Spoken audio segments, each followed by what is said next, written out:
welcome to WestEdge 2018. Really excited. For those not familiar, I'm Josh Cooperman. I host and produce Convo By Design podcast and YouTube channel. We're a media company, and we serve you, the interior design and architecture space. I've been working with Troy and Megan here at WestEdge. This is my 4th year, and every year we try to do something new. Incredibly proud this year to be presenting the Programming Lounge. It's designed by Julia Wong, and you'll find hopefully little touches here and there. Lamps Plus is a partner as well. Thank you very much. I'm going to introduce my guests in a minute. I wanted to start off with the purpose of this particular conversation. You guys are really busy, right? You have a lot of things to do. During the 5 years of the podcast, I talked to designers and architects. And as busy as you are between getting new work, working with the clients you have, speccing new products, invoicing, working within the office, handling fires, you handle a lot of fires, by the way. You don't have a lot of time to focus on the brand development, not the work, but the brand development, the who you are as a brand. And all of you are brands. So one of the things that I wanted to do this year is I wanted to introduce you to some people that I think can help you and provide some insight. So the purpose of this conversation is we're going to talk about branding from a single proprietor designer or architect up to a global brand.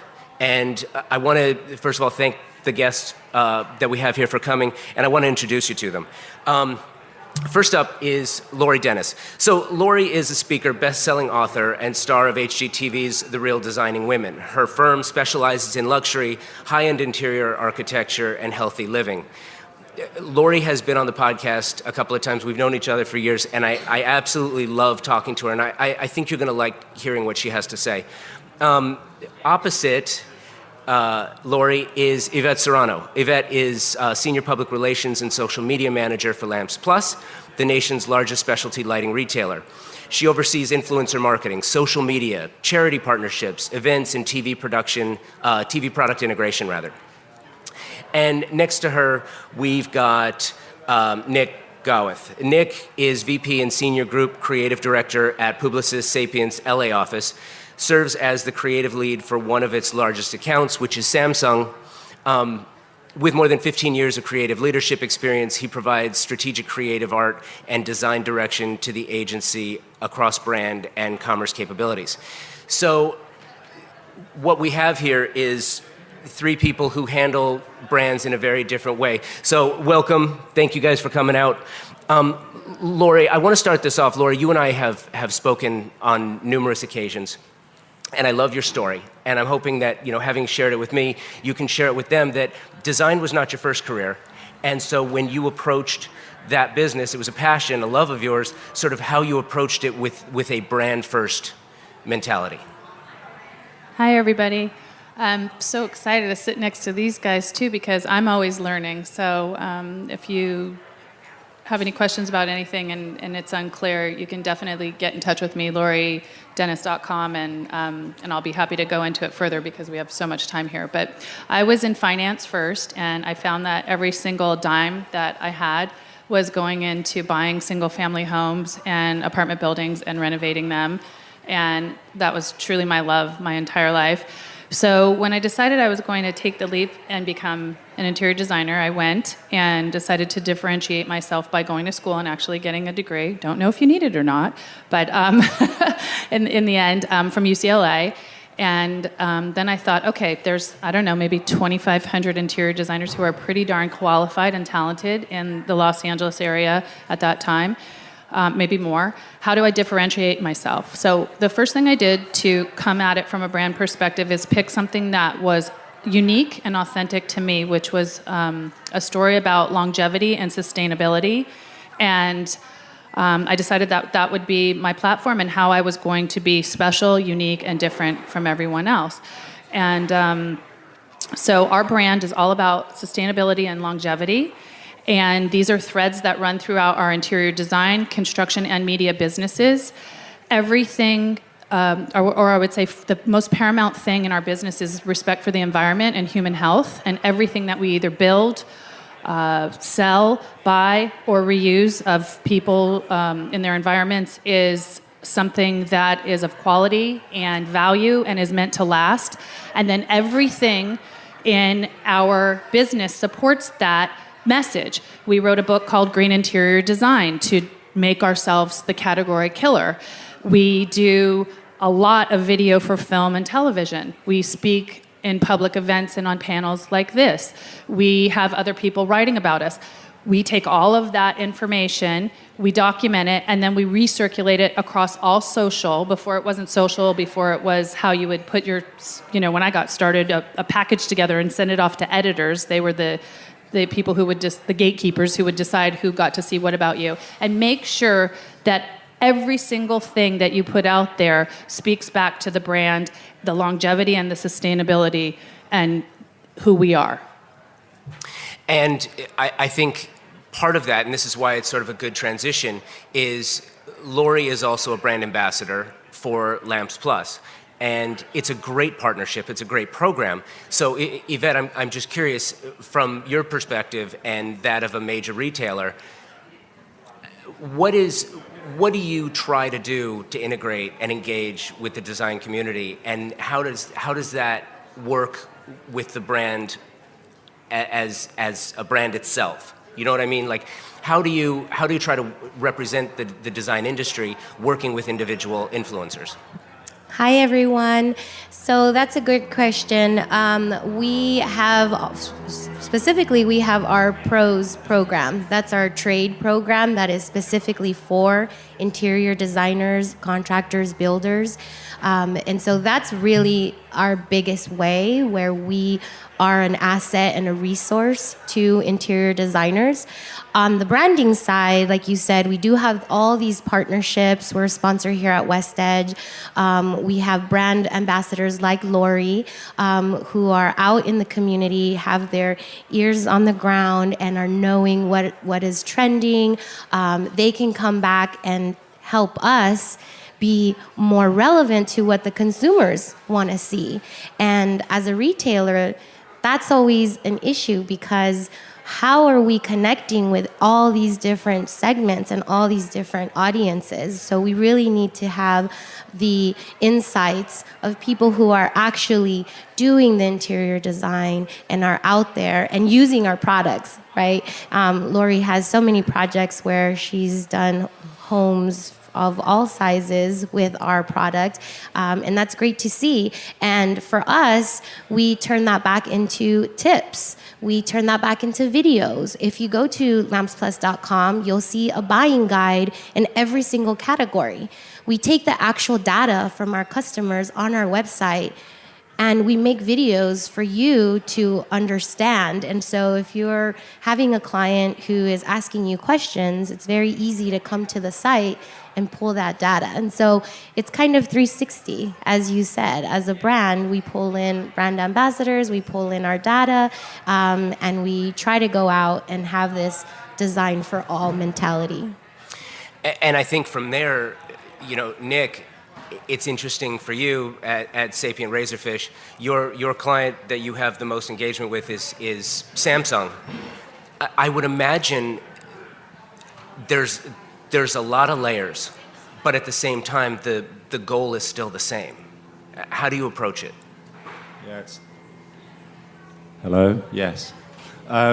It's really interesting, and first of all, it's great to be here because I feel like a bit of an outsider in this audience because I'm a graphic designer by background, so it's really nice to be in this space. So thank you for having me here.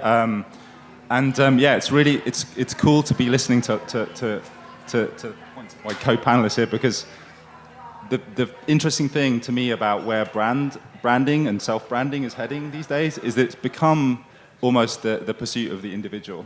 So I work with I've worked with Samsung right now, but we work with all sorts of different brands that are kind of FTSE 100 companies. And if you think about all the tools that are out there that can help us brand ourselves or our entities, they're really, most of them are designed for individuals, right? Like most of those tools out there are for each of us to communicate more effectively with one another and have a conversation. At a company like Samsung, that's incredibly layered, you know, to just the control of the Samsung Instagram account is an extraordinary undertaking, you know, involving multiple people across multiple geographies with multiple responsibilities. So it's super cool that, you know, we have these tools now that enable us to kind of communicate on a much more one-to-one basis. My position on branding and where it's going from the perspective of you know, working at a large agency is that I got into it because I was sort of almost bored and tired of advertising, and I guess like looking at the audience here, it feels like, you know, many of you guys, most of you guys are part of this generation of people who are kind of just like basically don't trust adverts anymore, and I you know, and I feel like I came into the agency world feeling the same way, and so advertising has become this thing where it's like it's become almost disingenuous, right? You know, where you're trying to communicate a message in a really emotional way a lot of the time to get someone to buy something or change the behavior. Where what we've started to realize and what I get really excited about in what I do is actually engaging with people in their space. So meaning creating experiences that are valuable to them or in service of them, that are purposeful. So like my favorite example that I bring out is like I've always loved is like Lowe's 6-second fixes. I don't know if you guys have seen that out there, but like Lowe's, you know, their Vine account, God bless Vine, they created a 6-second fixes where they'd show you how to take the paint off a paintbrush in 6 seconds. And that was a service to people. You know, it's a valuable piece of service that actually is purposeful. Very different to a lot of the advertising out there, and a lot of, I think, what happens in social media, which is just people posting things that are beautiful or interesting, that are quite self-involved. So I think I really get excited about adding purpose to the way we communicate and the way we engage, because, you know, ultimately, you know, if you can help someone do something, then you create a much more compelling engagement with them than if you share something that is, you know, maybe beautiful but fleeting. I think that's great. It's also, you remind me too of a point that I wanted to bring up, because as busy as we are, and we all look at how do we spread the word, right? Let's talk about advertising. Everyone here, we all have Samsung's budget to advertise, right? Yeah.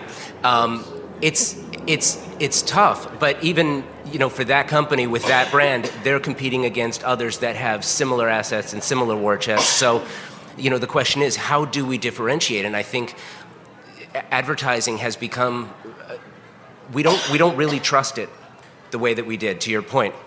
So we look at social media, and I, for one, I'll tell you personally, and I want your take on this too, is I am incredibly frustrated with social media. In years of researching social, here's the deal, right? We look at our profile, we look at how many followers we have, we look at the engagement that we get, and it is in no way, shape, or form representative of the amount of followers we have. So it's kind of like, well, if they're followers, why aren't they engaged with us? Why don't we have that two-way conversation? That's what social media was supposed to do. So what you find is you put something out there, and here's what happens. You'll get a couple of comments representative to the number of followers you have, and every one of those comments will generally have 3 to 4 emojis, or great, beautiful, pretty. Is that engagement? So what is meaningful engagement? And as branders, what is meaningful engagement to you? Well, I don't want everybody to get all upset about how many followers people have and how many likes they get and how many people respond, because I'll let you know that unless you're Kim Kardashian, they're all fake. A lot of them are fake. People buy them.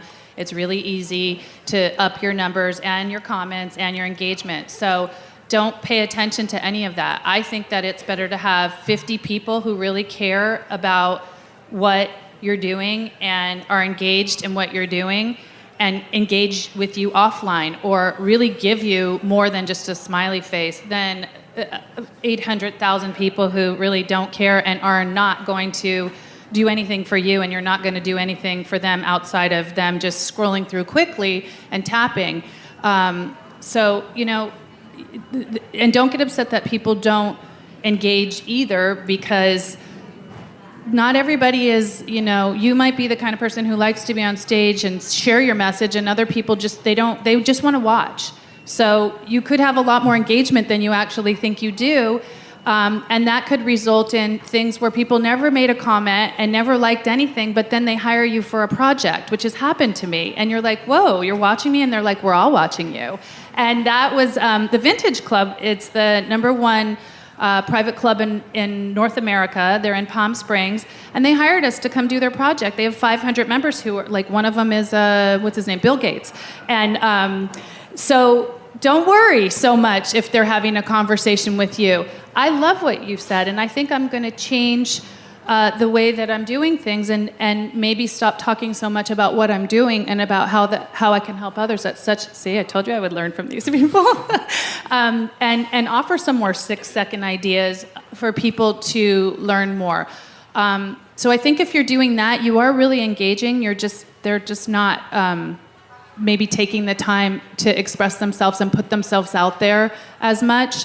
And then you probably will notice that the more popular you get, people will have, negative engagement with you. So you'll get more people like to give bad reviews than good reviews. I don't know why our culture's like that, but it just is. Just be authentic, be real, put out there what you want the world to see, curate your own message. Here's your chance to be your own editor-in-chief. We never had this before social media.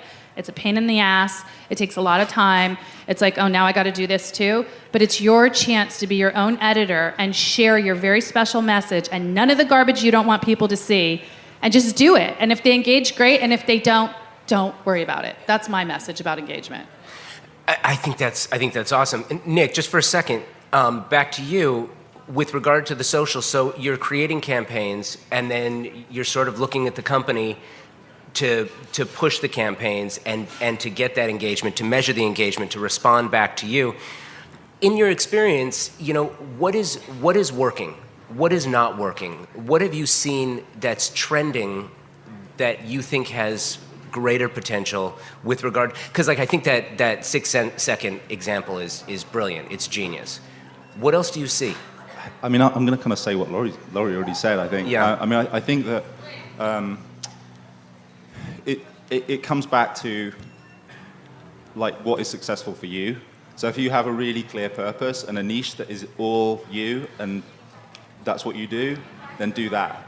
And you may get not that much engagement, but the people you will engage with are, will be, eye to eye with who you are and what you do. An example of that, I mean, we worked for Lululemon many years ago, when they were kind of going from being a $1 billion company to a $5 billion company that they are now, right? And which is insane. And they, the whole company is populated by people who are incredibly enthusiastic. If you walk into a Lululemon store, right, like this customer service is extraordinary, and the people you meet are incredibly positive and forward and love the brand. And the people that buy Lululemon are the same as well. They are also incredibly passionate about the brand and excited. So they have a ton of followers, a ton of people who are watching what they're doing. But they didn't have that much engagement going on, outside of the store, because people just like, I like the brand, but that's it, So the thing that was really interesting with them is that they were just, because they were so enthusiastic about, the brand and working there, they used to post all sorts of stuff that was, maybe interesting, but not focused on what they did. So they, I remember they had like a bunch of recipes for chicken broth, right, on the website. And it's like, who comes to Lululemon to look for chicken broth recipes? Does anyone? I mean, maybe people that work there. I don't know. I don't know how popular chicken broth is in Vancouver, but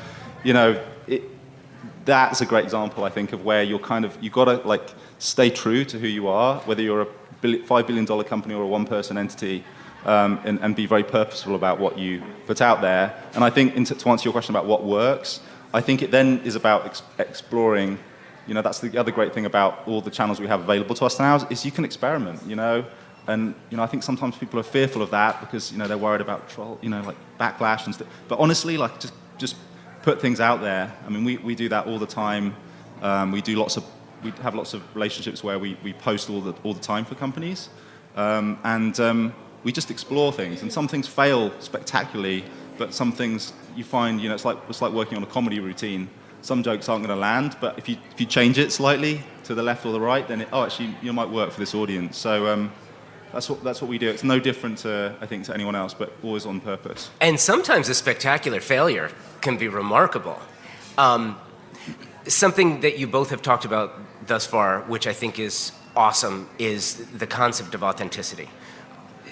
Yvette, as big as Lamps Plus is as a brand, as many SKUs as you have, what is the authentic nature of the brand? Because ultimately it comes down to one thing, right? So how does the brand identify itself? And if it's sort of the concept of, if you had just met someone for the first time from another country who doesn't know what Lamps Plus is, in explaining it to them, which of course everything else sort of shoots off of that, the authentic nature of the brand. Who is Lamps Plus, and how do you come up with that idea? And does that change for you? So one of the things that I was thinking about while Nick and Lori were speaking was, with social media, it can be very overwhelming. There's so many platforms, and even as a brand, we have a team, and sometimes we're overwhelmed as to what channel. So you have to take a step back and be authentic to who your identity is, right? And that's, brand identity is what you are trying to convey. It's very different from your brand image.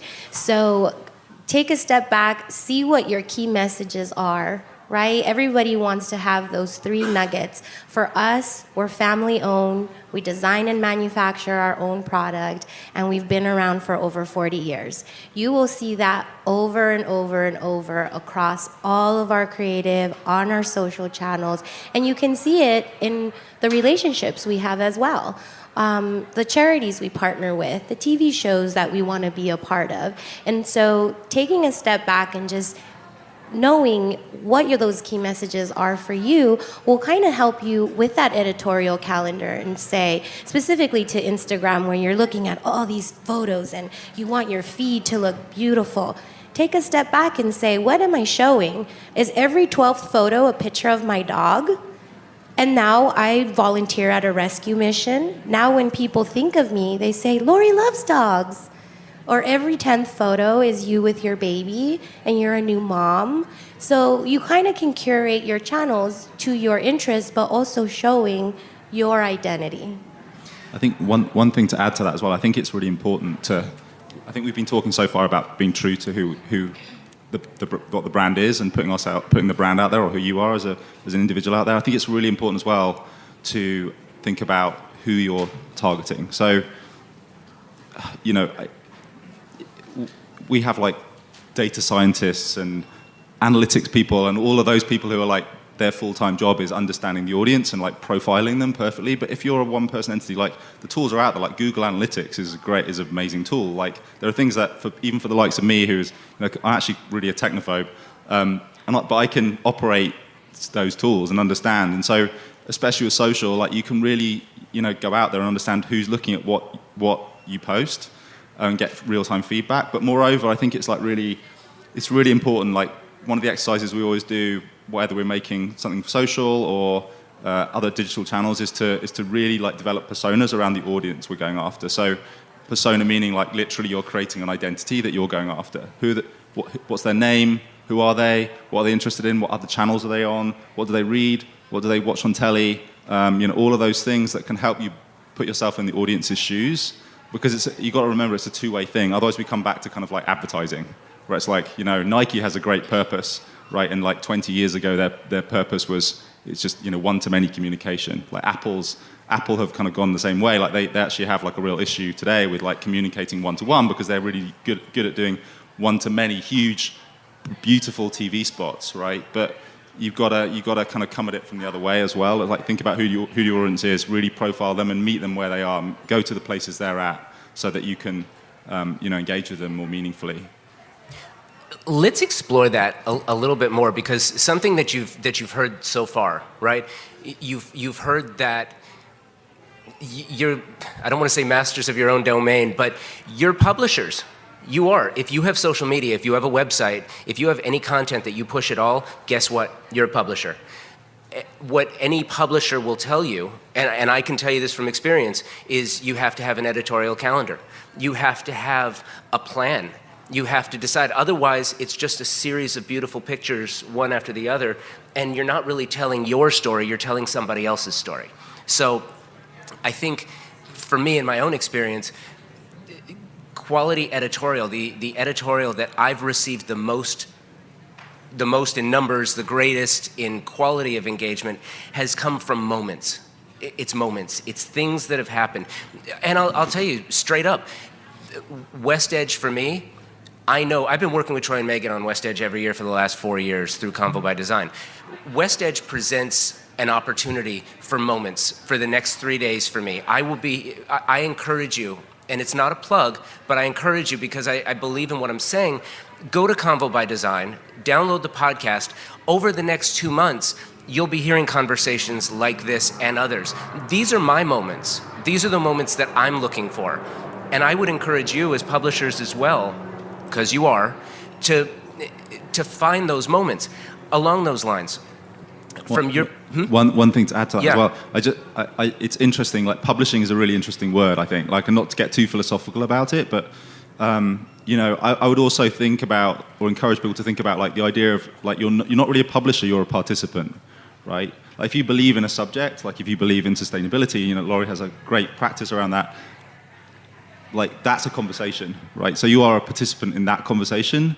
So be a participant and think of yourself like that. I think, the idea of publishing is, in a way, maybe controversial, but I think it's a little bit of an outdated term, because you're a part of a conversation that's going on, and that is increasingly the way that people are engaging with content and with media. Like, we're in this sort of post-truth era, right, where, like, anything you read or you hear, you can question it, and it may not even be true in the first place. So the idea of publishing as a sort of having intellectual capital that you used to have, 10, 20 years ago is kind of disappearing, for better or worse. And so I think it's more about, like, there's an interesting idea around, like, being a participant and engaging in a conversation that you believe in versus publishing your A to B kind of communication out there. Okay, but wait a second. Our first conflict. I love this. All right, so I don't disagree with you, but here's just a different spin on it, right? I think that publishing is conversation with purpose. Otherwise, you can have conversations and talk about things that you find interesting, but if you're not doing it with purpose, then is it, question, not statement, is it focused? So I guess I would ask you guys, what is your approach to that? Are you publishers? Are you publishers, and how do you approach the conversations with purpose, and how do you identify, recognize, maybe even manufacture the moments from which you jump off? For Lamps Plus on our owned channels, those are, our website, our catalog, our email, we really try to focus it back to the story we want to tell. And more now, as everyone is becoming an influencer, we have to pay attention as to how we are being perceived. So what we try to do is we try to focus back on why we are doing things, because people want that emotional connection. And I think a lot of you guys maybe have seen this TED Talk about how people don't buy what you're selling, they buy why you're selling.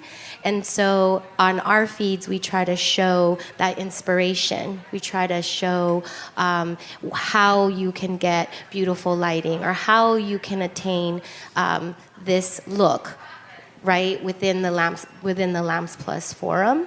And that's been working for us. And you brought something up earlier, Josh, about testing. We're always testing on our channels, and it's important to see and follow every time you make a slight change. Did it work? Did it not work for you? Earlier in the year, everyone was telling us our creative team wanted to do pets and babies. We've never had any pets and babies. We need a baby in our catalog. We need a pet. We need a dog. So this year, we tested pets and babies, and our engagement didn't do well. A lot of our posts bombed.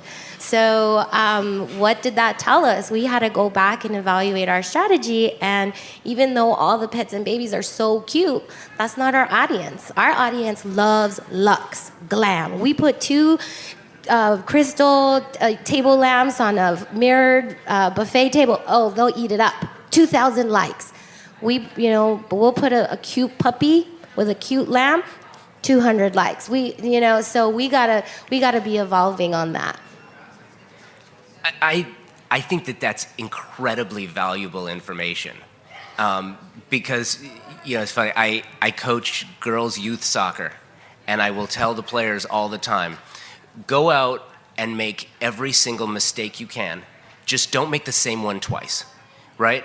And that's a very easy thing to say, and it's very difficult to follow. But I want to bring this back to the first thing that we started talking about today. You guys are busy. You're busy, and doing things that don't turn into revenue for you are a waste of your time.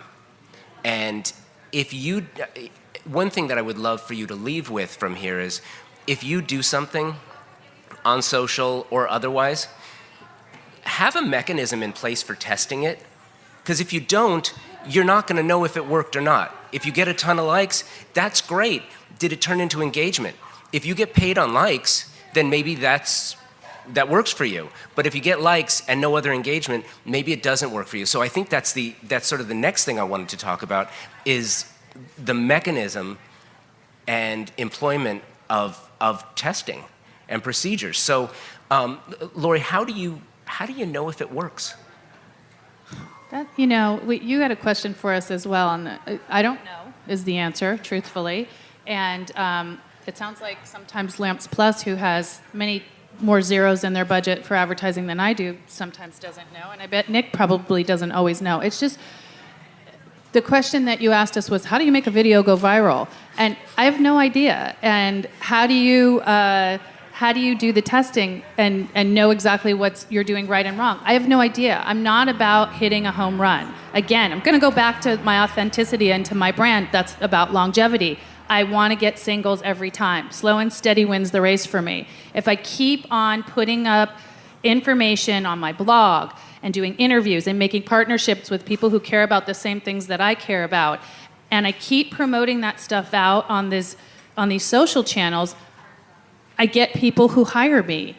And that's how I know I'm succeeding. Again, I don't care about the likes and the dislikes and the comments, and it's fun. I mean, everybody has a little bit of an ego, but it all boils down to, is business and revenue more this year than it was last year? And are the people responding and telling me? Like, I'll just ask people who I'm working with, what do you guys think? Because they know everything. Like, you also want to be careful about that with your brand. Like, don't be posting stuff you don't want people to know, because that's how I do it. But it's a much smaller scale for me, and I'm sure for many of you, with that testing method, because I'm a technophobe as well, and the analytics, okay, I can read them and I can see it's going up or down, but it's really hard for our team to sift through specifically what those we just don't do it that way. It's very hard for us to understand that, and it really boils down to, are we doing more business this year than last year, and what are people saying about what we're doing? And I'm telling you, if you can pick 3 words, if we don't have time for the workshop, that reflect what you're doing and what you want to portray, and you just keep posting information that goes back to that brand identity and that those words that resonate with you, it's going to happen. And sometimes a post, you might it's funny to talk about what works and what doesn't work. I'll post something, I'll think it's the best thing I literally have ever done in my life, and it'll be meaningful and it'll have value, and nobody gives a shit, and you're just like, wow, but you like this picture of that water bottle? I don't get it. I really don't get it. But it doesn't matter, because that's just one little moment, right? And all of the moments make our brand. So if 99 of the moments are good and one of the moment is not, and you can't figure out why, I don't think you need to rack your brain with all that stuff at our level. At a smaller level, you should think and take the advice of the big brands here, but keep it real. I mean, you have so many hours in a day, and and just keep it real. I think that's a great point, and it's funny. Do you guys remember when Twitter first came out? I hate to date myself, but when Twitter first came out, it became the place to look at sandwiches. It's like, oh, look at my sandwich. It's like, wow, where'd you get that sandwich? What's in that sandwich? Is the sandwich good? And then afterwards, people were like, who cares? I'm not hungry. Why do I care about a sandwich? But the point is that media, not just social media, but any media, any marketing, it's a moving target. And it's a moving target for you. And I'm going to keep going back to the same thing. I'm going to beat it into the ground. You guys are busy. And anything that you don't do that's generating revenue for you, you have to evaluate that by its own value and its own worth. I want to jump off on something that Lori said. She talked about the workshop. Wanted to try to do something different with this because every time, like you, I've sat through a lot of panels. I've been in a lot of these, and sometimes I leave feeling like I wish I had a chance to engage, but I don't want to be one of those people that asks the pedestrian question at the end that everyone goes, oh my God, why did they ask that? You know who those people are, you've seen them. Instead of doing that, but I want this to be meaningful and I want it to provide engagement and I want it to be something that you guys can leave and say, you know what? Here's something that I left with in particular. We started a little bit late, so we're gonna end a little bit late, and then we're gonna go to a workshop. And by that workshop, I would love for you to stay and participate. It just simply means we're gonna hop off the stage, we're gonna go mix and mingle. We wanna sort of it's gonna be a little unwieldy, but we wanna try to break into, maybe 4 smaller groups and to talk to you about your brands. If you have questions about your brand, if you have ideas that you wanna test off, not just us, but I want you also to introduce yourself to the person next to you. I want you to leave here with a new friend, but better than a new friend, I want you to leave here with maybe somebody that you can work with in the future. Make a new connection here. That's what we're trying to do. So when we go to the workshop, you're not gonna miss anything else. Hopefully some of you will stick around and get something out of this. That being said, I wanna go back to the concept of authenticity and the brand statement, because it's so simple and it comes down to 3 things, right? So Nick, when you're having that initial meeting with a new client, and even if it's somebody that's been around for a very long time, like a Samsung, or someone that was relatively new, like a Lululemon, how do you approach the concept of brand to make sure, because the work you do is built on that foundation. So you have to make sure that they're on point before you can deliver what they're asking you to deliver. How do you approach that?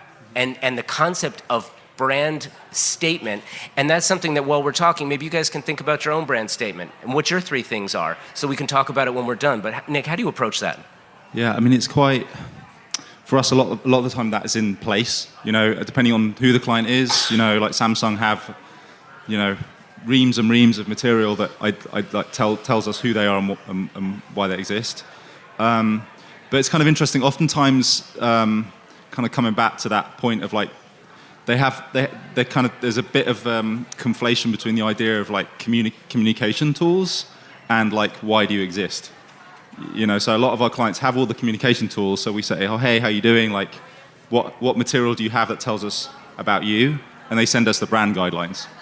So that's what does your logo look like? Where can you not use the logo? What colors should you all of that good stuff. But that's great, but it doesn't tell us like why do you exist in the world? Like why do you what's your purpose? Like why do I care? About what you do? And a lot of the times it comes down to we should care because we sell this thing.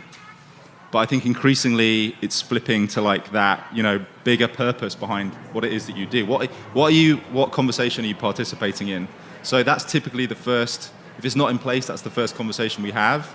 And people call it all sorts of different things, but what we try and come up with our clients in that instance is almost like an organizing idea, which is not something that would face customers or go out into the world, but it's just a kind of like almost the North Star by which everyone is aligned and rallied around in whatever we do, because a lot of the times we do stuff that is behind the scenes, like we change the way that businesses work, and that also needs a North Star. It needs something that you're all shooting for. Like, what is it that we're all doing together that changes what we do outwardly, and because it's no longer just about a TV spot or whatever it is, that involves a lot of different people who are sometimes got nothing to do with the Instagram feed or the Pinterest board, or that back office people.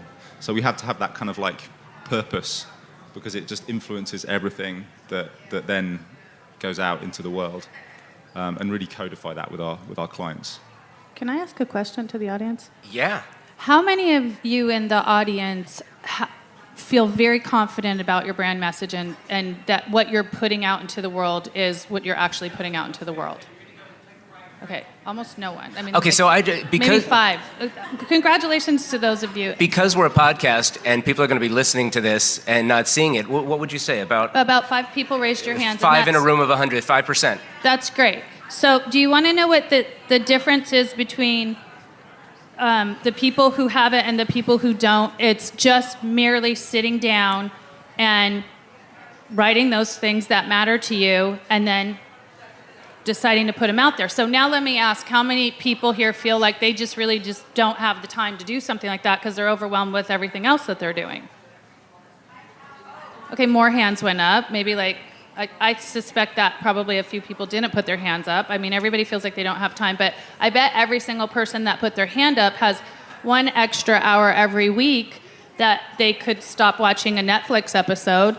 Honestly, like, I don't mean to scold, but like, that's how you find that hour, that, and okay, I'd rather go get a glass of wine and, go watch the new weird Maniac show or whatever the latest thing is. But you just take that hour and give it back to yourself, write down those things and make your calendar. And then that's how you find time. Because people ask me all the time, how do you find time? That's how you do it. Okay, so along those, sorry, Yvette, go ahead. Actually, I was just going to say there's like really easy things you can do now, even just sitting in the audience, is like, do you have your photo on your bio? Do you have a bio? Does it have your name? Does it have your phone number? Like, those are all things that are so easy to do, but you'd be surprised a lot of people don't even think about that. It's like, how are you going to get in touch with me? How do you know? Where in the country are you? I get approached all the time by people who want to do a partnership or a collaboration, and I'm like, well, where are they? I go to their feed, I go to their website, I don't know, I don't have a picture, I don't know where in the country they're located, I don't know what their focus is. I only have enough time to vet every single one, and if you're not giving me that information up front, I have to move on. And so that's a missed opportunity for whoever was trying to reach out to us. That is such a good point. Okay, so in 5 years, going on 6 seasons of doing Convo by Design, I've got a little info for you. This may be relevant to your life, it may not, but here's something that you should know about your peers and your industry in general. You are currently using, to do the work that you need to do to sustain your business and drive your brand, you're using 110% of the amount of time that you've allocated for that. That means you are taking 10% of the time that you're working to do your job from something else. It's coming from family, it's coming from friends, it's coming from travel, it's coming from somewhere else. But on average, and by the way, is this scientific? Absolutely not. This is empirical data that comes from people that I've spoken to, in over hundreds of interviews. I always ask people, so what are you doing? How much time do you spend? And we kind of drill down. On average, you're spending 10% more than you've allocated to do your job. And the question then goes to time management. And I don't want to turn this into a whole conversation about time management, but what I think what is interesting is, to Yvette's point, and Lori's to some degree, maybe that one show we don't need to watch, but I would say it's even simpler than that. How much time do we spend just looking at feeds? Just rolling through feeds, just looking at pictures. Oh, that's pretty, and it is a complete time suck. It is a complete time suck. It takes all of your time. Now, the flip side of that is, can I be hyper-focused all the time? Let me answer it for you. You can't, because you're creatives. You're creatives. Our right brains and our left brains don't always cooperate. We've got to be creative when we're inspired, and we've got to be productive when we need to.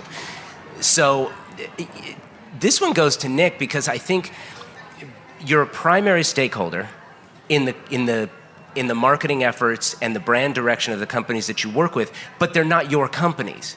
So you kind of have that separation from them. It's kind of a luxury, but I would imagine that it's also a little bit frustrating. How do you, in an era where people don't answer the phone, we don't respond to emails right away, to Yvette's point, we don't let everyone know where we're going. By the way, I think these are great tips that after we leave here, we can all look at what we have and say, you know what, here are 5 things I can fix right now that will make me more approachable and easy to locate and make myself available for someone to find. But that being said, how do you convey those messages about availability and brand messaging and deadlines to make sure that the brands you work with stay on point?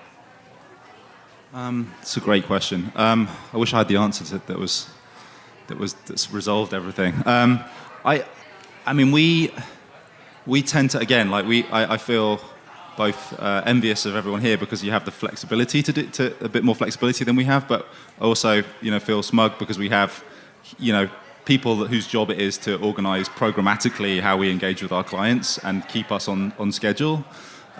So just to kind of crib from them a little bit, I think like what we try to do is to almost like, I'll try and take this like from the level I'm at to the level of an individual, but what we tend to do is to, when we first engage with the client, is like workshop out the entire project with them before we do anything.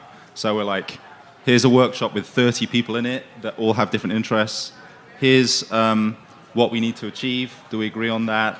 Here's like, we'll do all sorts of exercises with post-it notes to sticky boards and everything else to just map the world as we see it out, and then we'll turn that into, you know, something very, very tangible, and where everyone is held to account. So by the time you leave that workshop on day 2, you're like, okay, this is what we're doing. So just to kind of land that a little bit more, I think for individuals, having that very like I think we all operate on you know, on a 2-foot view right now, which is the laptop or the phone. And I think it's a very challenging interface to interact with on a day-to-day basis because you can only see one thing at a time. You can't, it's not an interface designed for holistic thinking. So I would say that the one thing that I've learned in my time of planning out projects and trying to organize my time and the time with my teams is to map that time physically in a space that we can, you know, all the things I need to do, what the priorities are, what the value of each of those things are, and then turn that into something tangible that maybe then can live in a laptop on a spreadsheet or wherever you keep it. But there's a lot to be said for just like having a physical post-it note. Does that answer your question? I'm going like super high level because no, yeah. and that's what I wanted, because I want to go from that to Lori, who employs artistically one of my favorite concepts, and I want her to sort of explain how she approaches it, and that's the idea of no. And when someone asks you something, you don't have to always say yes. And with Lori's told me no before, and it always comes with a caveat. No, not right now. No, I don't really want to go in that direction. That doesn't really work. There's always a no but. You know what I mean? And I sort of want you to explain your philosophy on that. I will, and I want to say, Nick, I actually do that once a year with our team, and your team could be you and your child, it could be you and your best friend, it could be you and your favorite client, it could be you and your significant other, but we do that exercise and get stickies and just like, what are we about, what are we trying to accomplish, that's over here, and then just like meld that all down into our goals, make sure we're on point, make sure, did our brand message change, all of that. So that is super real information that is so helpful. And it feels like you're really doing something very important. So it feels good and it works. Try it. Lori, just on that point, we actually at Lamps Plus did that earlier this year with our CEO as well. And we brought in everyone and we did a whole board of our brand and what we wanted to convey. And where we landed was really an eye-opener. We were like, we're the everyman lover company. I love that. And everyone can afford stickies and some time, so you all can do that. So the question of no, I think no is one of the most powerful things, and that's like a whole nother topic. There's so many of us in here because we're in a service business. We're pleaser oriented. We want to do the right thing, and a lot of us, especially. Well, like everyone wants to be successful and you want to capture as many dollars as you can and as much revenue. So you don't want to let things go. You don't want to let opportunities go. But I've just come to find in my 20 plus years in this business and my 49 years on this planet that when you shut one door, it's not the right door. Another one always opens. Another bus is always coming, and it's going to the place where you want to go. So don't be afraid to say no when you feel overwhelmed.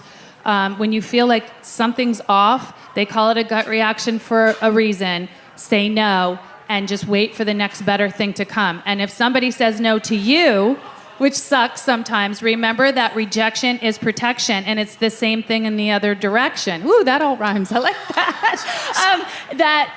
That wasn't the right opportunity for that person, which in turn would maybe not be a good opportunity for you either. So no is great, and no is power. This might be helpful. One of the things that we used to do a long time ago is evaluate any opportunity like really clearly through three lenses, and they change because I think they should really reflect what your purpose is. So like if you have a really strong purpose, then you should know the stuff you're saying yes to and the stuff you're saying no to. And the lenses we use were like fame, fortune, and fun. And anything we say yes to should be two of those buckets at all times.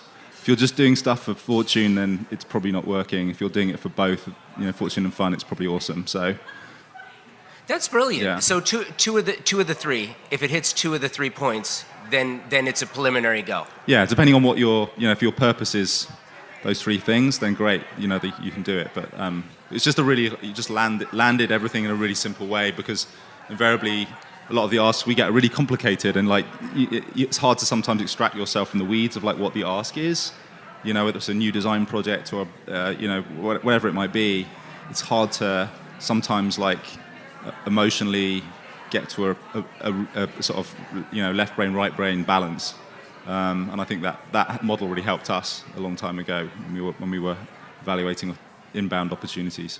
Yvette, you had a thought? Yeah, I was just going to say that working on the brand side at Lamps Plus, I hear no a lot. I get a lot of no's.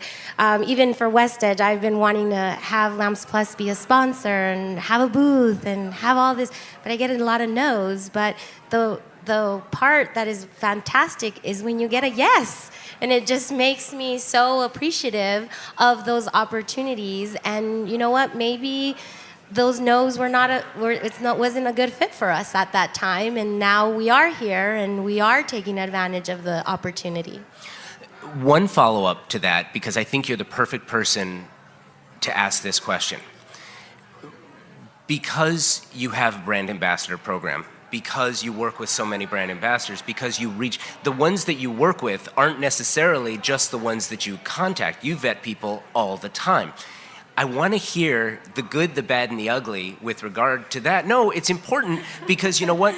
Designers, this is an opportunity that's open to you to be a brand ambassador for a company. Whether they reach out to you or maybe because you pick up the phone and reach out to them, what better to hear from someone who does this, what they're looking for, what their expectations are, and what they want.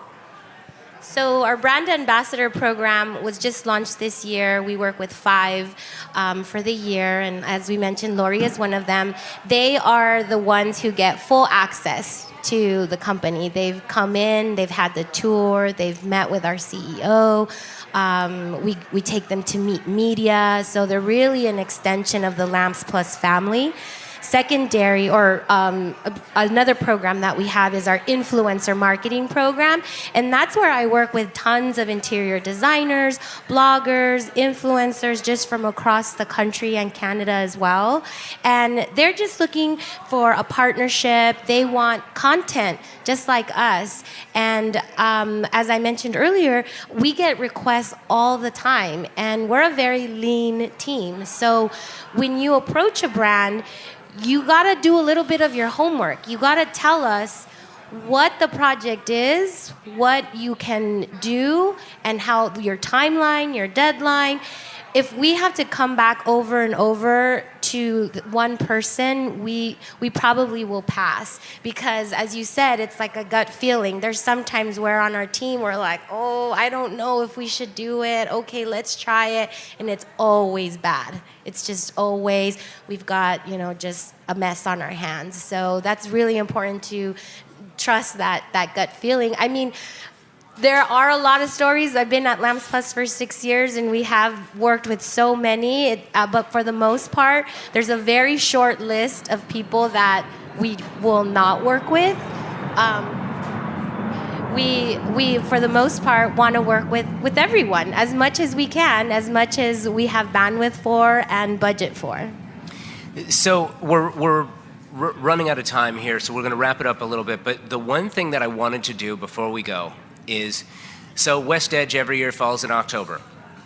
Then we've got Thanksgiving next month. Then we've got Christmas, or your whatever, Hanukkah, Ramadan. We've got New Year's after that. We know that the industry is gonna basically slow down, shut down through the holidays. What better time to actually focus on the brand development and the concepts that we've been talking about here?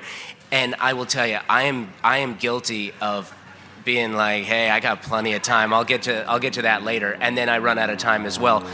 I want to know, and I want to just sort of go around, whichever one of you can start first. How do you approach specifically brand development, not the personal side, but the brand development side, looking at 2019 or maybe even 2020 as well, looking at, is there a design house I want to be a part of? Is there a project of mine that I want coverage for? How am I going to approach that?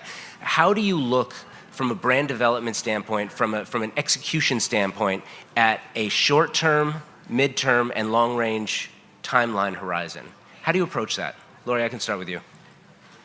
Well, I mean, we're doing it all year. We're checking back on what we made at the end of the year, that we're hitting our points all year. So we're always updating, we're always modifying, we're changing, we're malleable throughout the year. But our firm shuts down and reviewing what opportunities worked, what didn't. The 3D partners, we had some 3D partners, and a big thing we wanted to do didn't pan out. And why? So you review all those things all year. But we shut down our firm for 2 weeks at the end of December, the last 2 weeks. It's just done. The phones are off.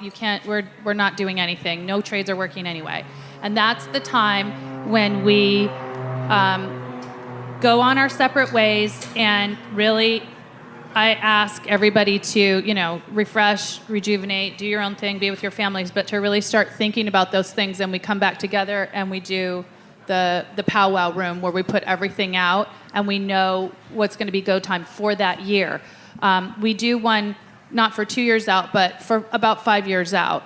Where do we want to be in 5 years? I don't go past that, because I've just noticed that I've done that so many times, and things have to change so much that innately I kind of know that where I want to be long term, but concrete, real goals for us work no more than 5, because we wind up changing a lot of things anyway. But yeah, give yourself some time at the end of the year.